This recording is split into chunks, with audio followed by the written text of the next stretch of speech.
Welcome to the walkthrough of BookOne's Stay View. Begin by logging in to the application. Ensure the user has access to the front office module. Navigate to the Accommodation dashboard page. By default, it opens in Day View. To switch, click on the Stay View button beside the Day View option.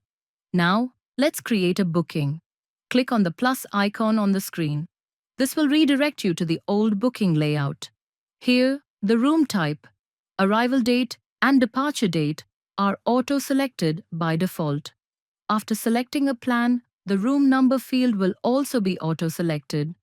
Next, fill in the booking details. Enter the adult count, child count if any, and the source of booking. This will enable the Check Availability button. After clicking Check Availability, a pricing table will appear based on the selected plan, along with the plan service list if added. If required, enter an advance amount. You may also specify the guest arrival and departure time. If left blank, the property's default time will be applied. In the Assign Rooms for this booking field, the room will be selected by default. Finally, enter the guest details. Once completed, click Book. A success message will confirm that the booking is complete.